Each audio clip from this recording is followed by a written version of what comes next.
Assalamualaikum warahmatullahi wabarakatuh. Alhamdulillahirabbil alamin wassalatu wassalamu ala asyrofil anbiya'i wal mursalin sayyidina wa nabiyina Muhammadin wa ala alihi washabihi wa li baiti ajmain amma ba'd.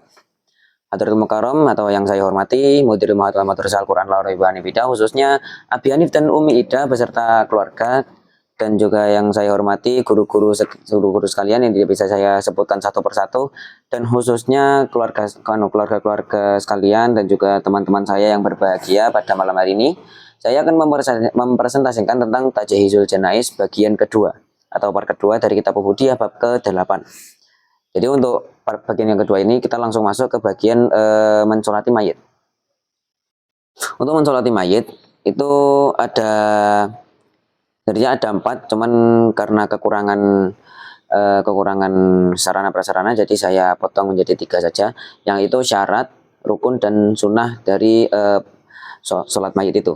Untuk mengenai syarat sholat mayit, jadi syarat dalam melaksanakan sholat mayit itu, mayit sudah dimandikan dan suci 100%, baik itu tubuhnya, jadi tubuhnya harus benar-benar suci hingga disolatkan dan hingga sholat selesai, dan termasuk tempatnya juga harus suci.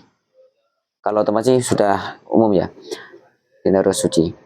Terus untuk yang mensolatinya harus memenuhi syarat sah sholat seperti Islam, balik, berakal, ya seperti umumnya syarat sah sholat gimana, seperti itu kurang lebihnya. Untuk tempat musolli atau tempat orang yang sholat pada saat sholat jenazah dilaksanakan itu ada 2 pembagian. Intinya musolli orang yang sholat itu harus di belakang jenazah. Untuk posisi spesifiknya, jika jenazah laki-laki harus ya untuk yang imam atau sholat sendirian ada di bagian kepala jasadnya, bagian kepala jenazahnya. Untuk yang jenazah perempuan itu tepat di belakang pantatnya jenazah perempuan. Untuk jarak antara mayat yang disolati dan juga orang yang sholat itu kurang lebih 300 ziro. 300 ziro itu kurang dari 300 ziro maksudnya. Untuk 300 ziro sendiri itu kurang lebih 144 meter. Jika itu dilaksanakan di luar masjid. Terus yang berikutnya itu tidak ada penghalang di antara mayit dan jenazah, di antara mayit dan orang yang sholat. Jadi bagaimana caranya? Kalau di kitabnya itu keterangannya, seandainya mayit berada di dalam keranda yang ditutup, keranda tersebut tidak boleh dipaku. Nah ini untuk ini mungkin yang dimaksud itu bagaimana ketika mayitnya itu yang dimaksud dipaku itu kayak di peti lah ya. Jadi harus keadaan dibuka kalau semisal di peti. Terus untuk orang yang sholat ini harus hadir jika sholat mayitnya bukan berupa sholat goib. Jadi kalau sholat goib itu sebenarnya mirip kayak sholat mayit pada umumnya, bedanya tidak ada mayitnya.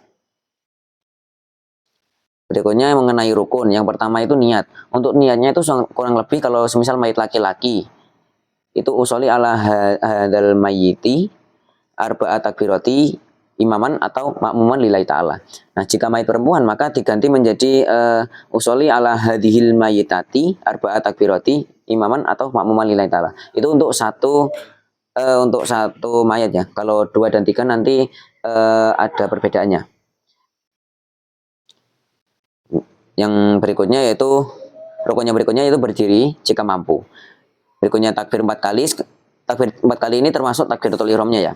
Nah, mengenai rincian dari takbiratul ihram, takbir 4 kali tersebut, takbir yang pertama itu membaca Al-Fatihah, yang kedua membaca salat Nabi. Salawat Nabi itu kurang lebih Allahumma sholli ala sayyidina Muhammad wa ala ali sayyidina Muhammad. Untuk yang ketiga doa kepada mayat yang pertama, untuk doa yang saya ketahui kalau di kitabnya ini keterangannya cukup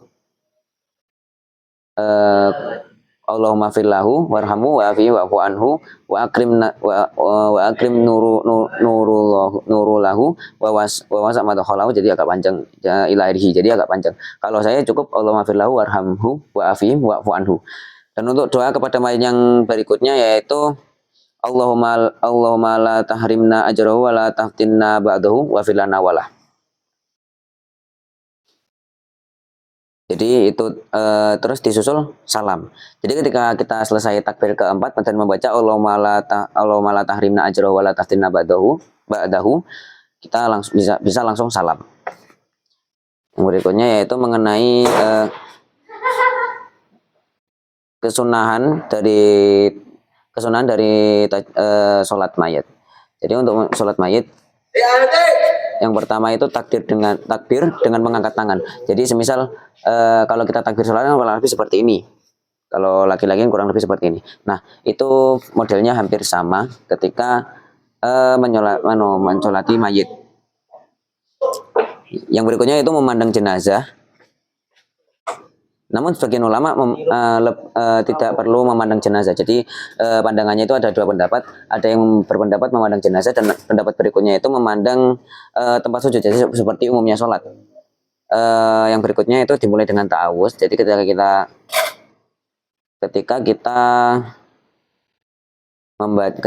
sebelum membaca Al-Fatihah disunahkan ta'awuz. Yang berikutnya melirikan ta'awuz dan doanya. Jadi ketika kita membaca ta'awuz itu dilirikan dan juga membaca doa-doa yang tadi, yang itu pada takbir ketiga dan takbir keempat. Yang berikutnya membaca sholawat kepada keluarga Nabi Shallallahu Alaihi Wasallam.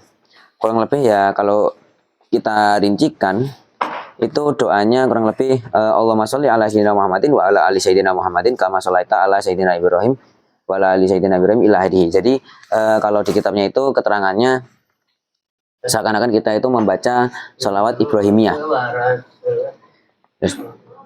Terus mendoakan orang-orang Islam setelah sholawat. Nah, untuk doanya kurang lebih itu Allahumma fir lil mu'minina wal mu'minat. Jadi simpel aja. Dan untuk salamnya, ketika kita salam disunahkan salamnya itu lebih lengkap itu assalamualaikum warahmatullahi wabarakatuh. Jadi sampai wabarakatuh. Oke, sekian presentasi dari saya mengenai Ta'jizul Janaiz yang kedua dari kitab Ubudiyah bab ke-8. Kurang lebihnya mohon maaf. Assalamualaikum warahmatullahi wabarakatuh.